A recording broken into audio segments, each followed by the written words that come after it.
Good afternoon, everyone, and welcome to the Kansas Tourism Industry Virtual Huddle. My name is Bridget Job, and I am the director with Kansas Tourism. And I thank you for taking your time to join us today. Before we do get started, I want to remind everyone that these huddles are being recorded and will be posted on the travel industry section of travelks.com. They're also posted on tiac.org. And then we also post them on the Kansas Tourism Industry Facebook page for anyone who was not able to join us live on the call. Also remind you that if you have questions throughout any of today's presentation, make sure you post it on the chat and we will try to answer as many as we can. So these virtual huddles are sponsored by TIAC, the Travel Industry Association of Kansas, and by Kansas Tourism. We have some really important updates for you today. We are going to start off our huddle with hearing from the folks at Kansas State Fair, and I'll tell you more about that presentation here in a minute. And then we have some great information about the upcoming Kansas Tourism Conference that TIAC will be presenting, and then we'll end with a few other important announcements about items that you need to be aware of. So I'm very excited about this first presentation and the update on the Kansas State Fair. I know that I was, along with probably everybody else on this call, we were very sad last year during the pandemic when the State Fair was unable to be held. So before I introduce our speaker, I would like to kick off with a video that the State Fair released right about this time last year. Every Kansan knows ad astra per aspera, to the stars through difficulties. And this year, we've seen our share of difficulties. For 107 years, we've been known as the world's largest gathering of Kansans. But this year, things are different. Because this year, we won't be able to put on our fair. And as much as we'll miss it, it's the right thing to do. But that doesn't mean we won't be celebrating our great state. We'll celebrate it in our sunsets and wheat harvests, in the beauty of the Flint Hills and our state parks. We'll celebrate the people that make Kansas a great place to call home. And you can be sure that when we're through this, we'll be ready to reunite at the fair. We'll meet back at the Midway and in the grandstand and at the Grand Drive. We'll marvel at the giant pumpkins. We'll hop aboard the train and we'll stuff ourselves with our favorite fair foods. Most importantly, we'll be together again, celebrating all things Kansas.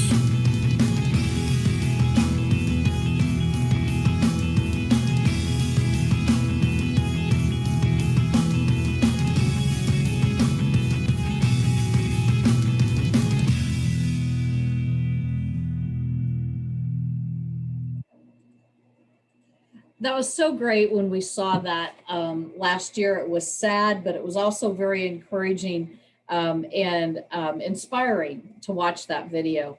I was looking at the State Fair website this morning, and it stated that there are 93 days to go until the State Fair opens.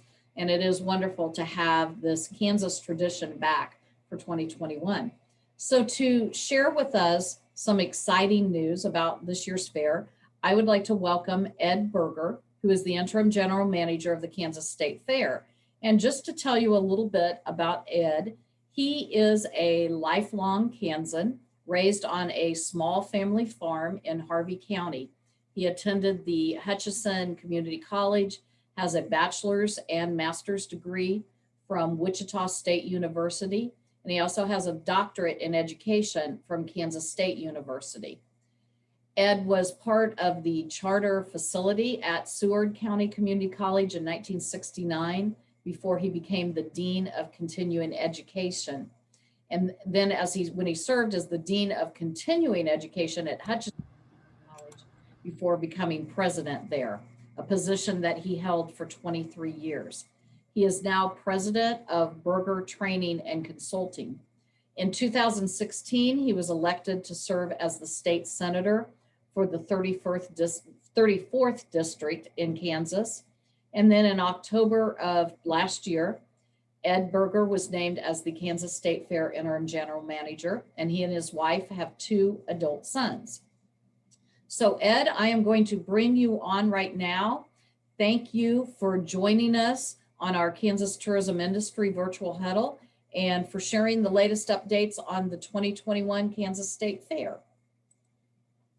So Ed, let's make sure we got you here.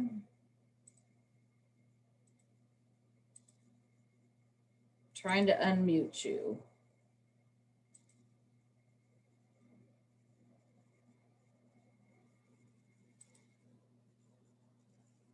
Hang on just a second, little technical problems going here. Ed, you might have to unmute. There you go. How's that? There you are. We found you. All right, very good. Technology tried to foil us again, but we got around it. Well, Bridget, thank you very much for giving me this opportunity to give you a little bit of an update on the Kansas State Fair. Certainly, last year was very much an anomaly. We've been having the fair since 1913. We went through 2 World War wars, a depression, 9/11, and we never canceled the fair. But last year we canceled the fair. Significant for the fair itself, and certainly we think for all Kansans. Now, we have have been in the process of branding ourselves and talking about how Kansas State Fair celebrates all things Kansas, and it truly does. You know, I don't care whether you're talking about education, agriculture, industry, innovation, all of those things are celebrating Kansas. You know, we go from corner to corner. We have people from all over the state of Kansas coming to the State Fair to celebrate those things. And we celebrated this past year by rebranding. We have a new logo. As you can see, the logo is in front of you there. It's a sunflower with a state and state of Kansas highlighted with a blue ribbon. And certainly we think that pretty much says it all. We're going to have increased emphasis of Kansas on the State Fair, whether it be free stages all across the State Fair campus. You'll see more emphasis on Kansas itself. Special events, special contests, free stages, all about Kansas. In 2019, our last fair, it was really a very strong fair for us. We had about 337,000 individuals attending the Kansas State Fair. One of our larger fairs that we've had. Certainly we're looking at this next one as being perhaps the largest fair that we've had in our history. We have a strong emphasis on education, of course. We had about 14,000 students, Kansas children, school children, attending the Kansas State Fair, part of Kansas' largest classroom. Exciting time for young people in the state of Kansas. And we had, of course, our grandstand shows always have top-notch talent. We had about 24,000 individuals attending those, and our 650 vendors did extremely well. And of course, sponsorships were up for vendors dramatically. In 2019, you know, we did have some new innovations that we plugged in. We had more free concerts at our was then our Brust Young Arena, now is our People's Bank and Trust Arena. We had competitions including beer brewing contests and butter sculpting contests. Those were new for us in 2019. Now the butter sculpting contest isn't to be confused with the large cow that or butter sculpture that takes place in the Pride of Kansas building. These are all individual sculptures. And of course, something new in the fairgrounds in 2019 are pollinator gardens. Again, trying to link 2 things, education and also agriculture, talking about some flowers and plants that are pollinators and what it takes to pollinate those flowers and how important that is to the agriculture in the state of Kansas. One thing that is always, I think, of interest and exciting for people are draft horses. People are always just amazed the size of the horses and they're just kind of awesome. So we have a draft horse parade that goes across the fairgrounds, and that attracts a lot of interest. This year, and maybe we've done in the past, I don't know, we're going to have barrel racing with draft horses. Now, it's hard for me to imagine that happening, but they say it's going to be on the schedule, so we'll see what happens. That should be a fun event for everybody. Well, one of the things that we received from our performers at the grandstand was the fact that they were kind of far away from the stage. They felt like the state people performed like they were a long way from the crowd. And so what we did was we created a partner on the patio, which is an area right to the stage.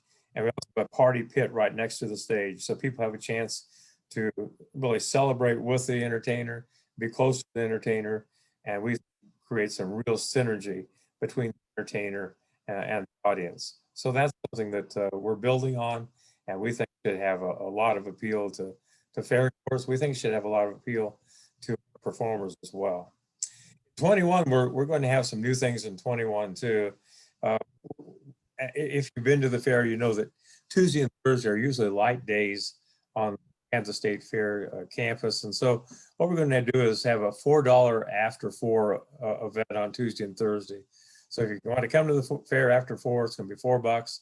You can enjoy all the sights, sounds, and food at the Kansas State Fair for a mere $4.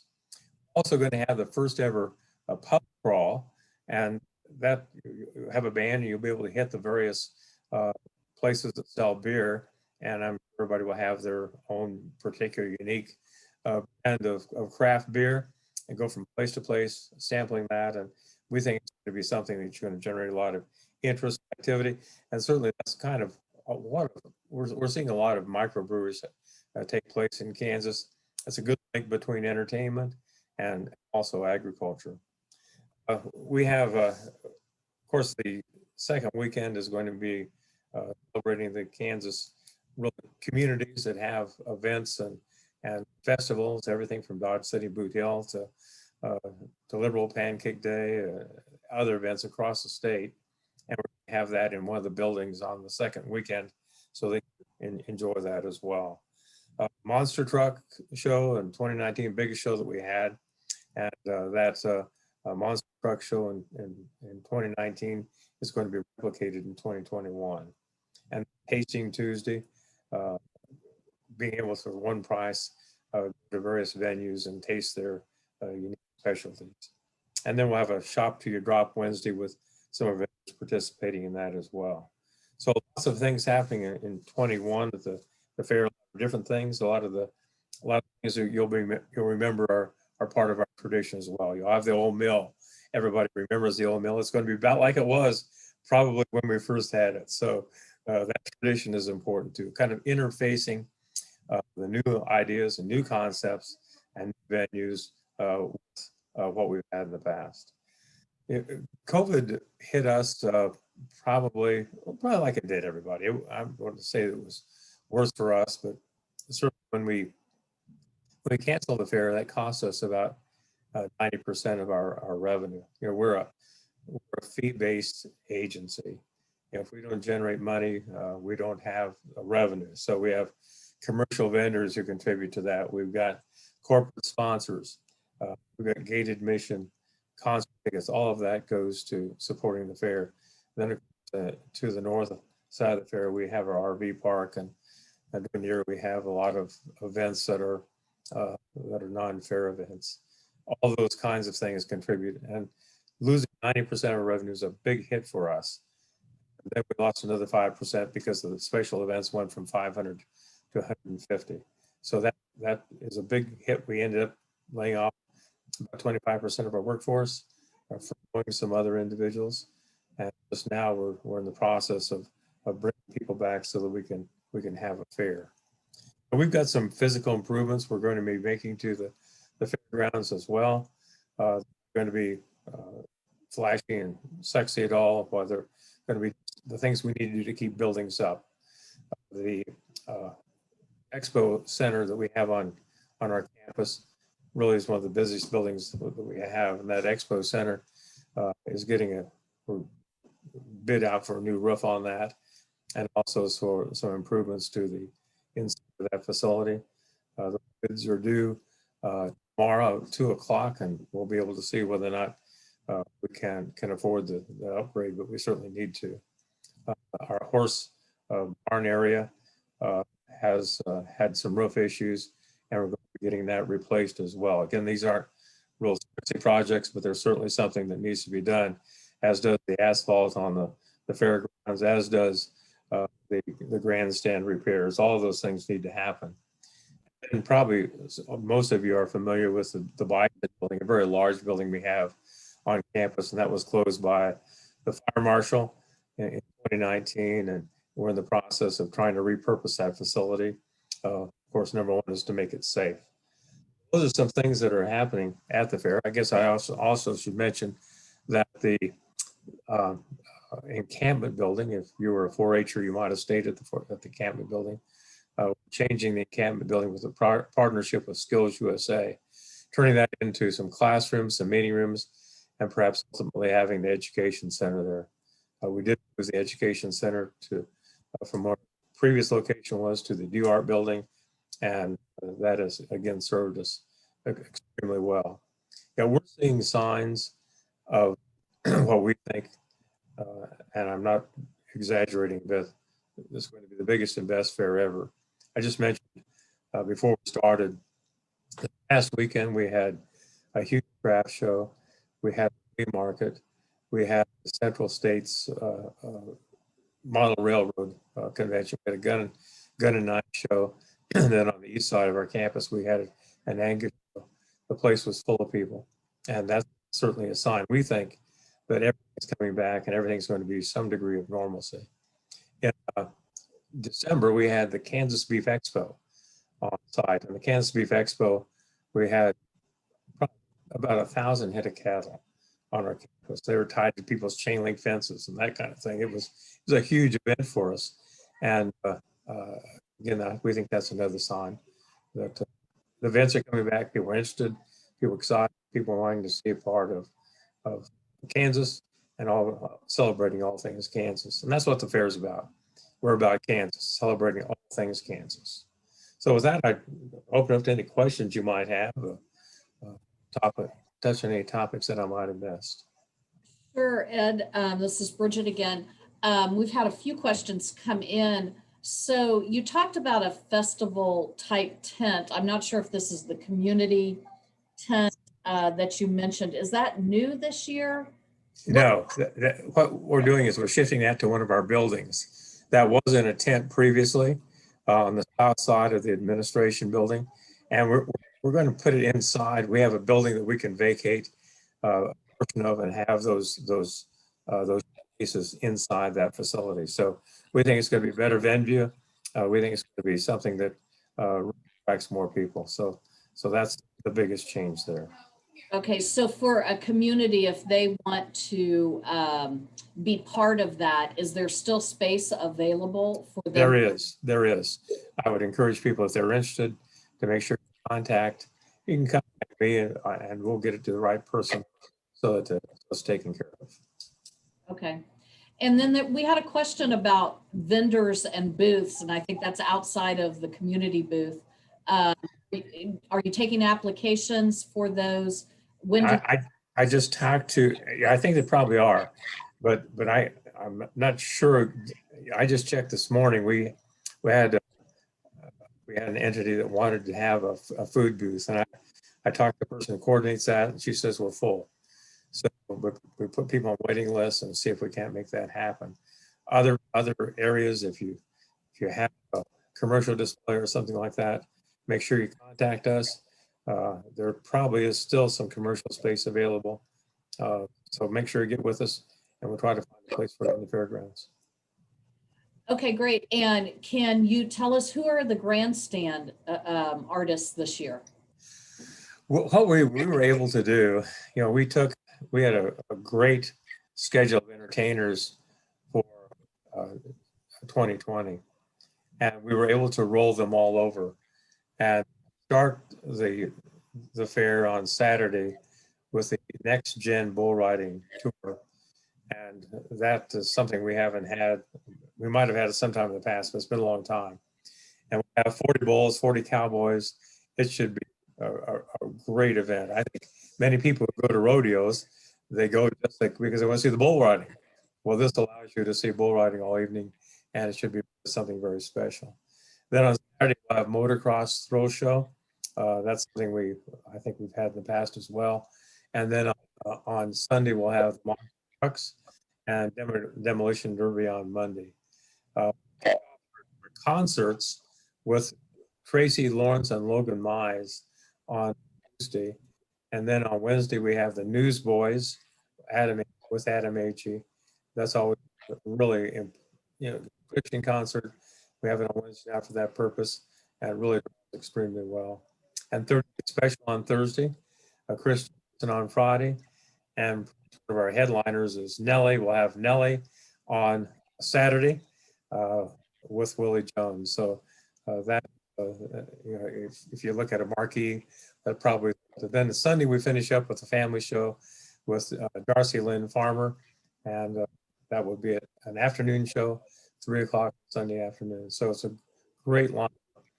Something else I might mention just to kind of highlight the interest. This is our 108th year of the fair, right? So 108 days prior to the fair, which was last week, we decided we're going to have a special promotion. So 108 years of the fair, 108 days before the fair. So what we did was we sold half-price tickets, buy one, get one, for 108 hours. And we had tremendous response. We sold $84,000 worth of tickets during that 108 hours. So that's, again, I think tells you how much pent-up demand there is and how excited people are about having fair. It's kind of like a return to normalcy. So I think that's what people are wanting to feel good about, getting back to something that feels familiar, comfortable, that they're living with. That's great. And I love that you talked about the non-fair events that are happening. And I think you're right. There is a pent-up demand for normalcy. And that's so great to hear that you are holding those types of events. And we're excited to see more of those. Bridget, did I mention the dog show we had this weekend? No, talk about the dog show. A huge dog show. As I suggested earlier, it's not huge dogs, it's lots of dogs we're going to have here on campus. It's one of the biggest ones in the nation, and it's a qualifier for the National Dog Show that takes place, and at least I'm told it is, takes place in February. So it's an event that we're just have tremendous interest in, and our RV park is filling up as we speak because of people bringing show dogs in, and I think they've got about 3 buildings reserved for that event. So very excited to see that event and what it brings to our community and our state. Yeah, that's fantastic. I love hearing that. We had a follow-up question on the community building. Is that limited to communities like a Convention of Visitors Bureau or a city, or can a nonprofit also be in that? I'm kind of out of my league a little bit here. I think probably, I'm not going to exclude nonprofit, but I think it's really more for community types of festivals. Now, if there's a nonprofit that kind of fits that mold, well, certainly I think this would be given consideration to. So if somebody wanted more information, what's the State Fair website? Where would they go to get more information and find out? What I would suggest is they email me and we can get that taken care of. It's just ed.berger@ks.gov, and I will route that to the appropriate place.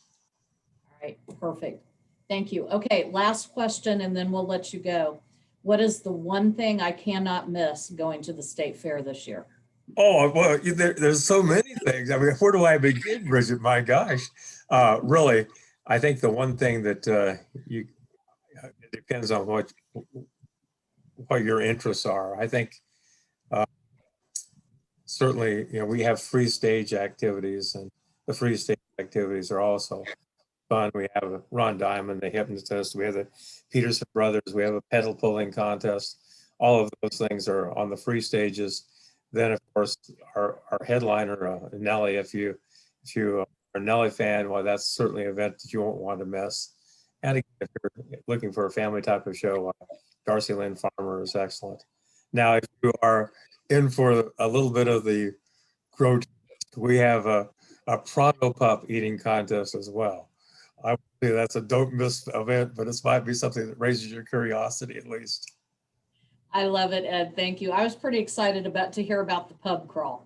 That sounds great. Yes, it will be fun. And Yeah. again, we have just so much interest on the part of our vendors getting That's back, fantastic. making that happen. I love that you're being able to show some of our Kansas breweries.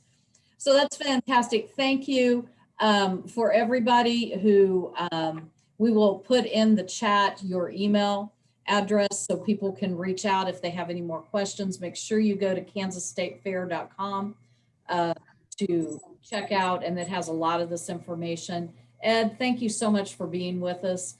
Looking forward to the fair. I can't wait to get there this year. It is going to be wonderful. It's going to be all things Kansas, the biggest and best fair we've ever had. Thank you. All right, we're going to move on to the next item on our agenda. We have some important updates for the 2021 Kansas Tourism Conference. So Marley, I am going to turn this over to you right now. Thank you, Bridget. We are very excited to host the 2021 Kansas Tourism Conference in Liberal. As you remember, 2020 was scheduled to be in Liberal, but because of COVID, we had to go virtual. We wanted to travel to Liberal and host our conference there in 2021. So please, everybody mark your calendars for October 18th through 20th to be in Liberal. The agenda, we have put up just a brief agenda on here. The doors open, the conference welcome begins at 2:30 on Monday the 18th. The TIAC board meeting will be before that. Our welcome speaker, our opening speaker is Judge Tommy Webb. He is a judge from the Southwest Kansas area and has a great story to tell. We are going to have a presentation about tourism partners. Instead of having a first timers orientation, we are going to give the entire group of folks, of attendees, an update on all of these different groups and associations that TIAC as well as Kansas Tourism works with. That evening, we will board the bus for a community event at the Air Museum. So we are very excited for that. On Tuesday, we'll have breakfast and begin conference at 9 a.m. We'll have some updates from US Travel, some data updates from CSource. We are going to have a general session. The Kansas First Impression Study is something that K-State Research and Extension have done in the past and several of the communities within the TIAC organization have undertaken the study. And so it is a very interesting study and a look at your community. We are going to do, as those who were at conference last year, remember we did speed dating with Bridget and Brad. This year it will be speed dating with Bridget and the Lieutenant Governor. And so they will take all your questions, comments, and concerns about tourism and the tourism industry in the state. And then Kansas Tourism will present their general session. And then we're going to have a general session on new opportunities with tourism, Kansas Tourism moving to Department of Commerce. We want to talk about some of the new opportunities that lay within the Department of Commerce, but also current opportunities within wildlife parks and tourism. That night, we are going to have a cornhole mixer hosted by Sports Kansas. And then dinner is on your own. Sally is going to put together a taco truck trail. Liberal is known for its taco trucks. And so we are going to partake and visit as many taco trucks as we can during dinner on Tuesday night. Wednesday, we are going to have our breakout session day. We have our general session at 9:45 a.m. Adrienne Belinsky, she is from Liberal, Kansas. She is Miss Kansas, and she is a motivational speaker now. She is going to talk about perseverance with grit. We are going to have several breakout sessions and tracks. We will also do our 30 ideas in 30 minutes, which has been a fun addition to the Kansas Tourism Conference the last few years. We will have our reception and our dinner that night. We will have table decorations as well as marketing awards as well. So it is going to be a fun and very full conference. The breakout sessions, we are continuing to work on them and hope to have those finalized in the next few weeks. And we want this conference to be an educational opportunity for those new to the industry as well as those seasoned professionals. Keynote speakers, as I said, Judge Tommy Webb, Adrian Belinsky, as well as the wonderful Bridget Jobe. Networking opportunities, lots and lots of networking opportunities. We are going to have our first evening event, as I said, at the Air Museum. Please be practicing for cornhole and then our taco truck trail. Hotels. There are 2 hotels right next to the conference center. The Fairfield Inn is the one with the bar, if anybody's interested, and then the Hampton Inn and Suites is in the parking lot directly next to the conference center as well. We are going to be doing marketing awards. Those submissions will be due August 13th. They will open mid to late June.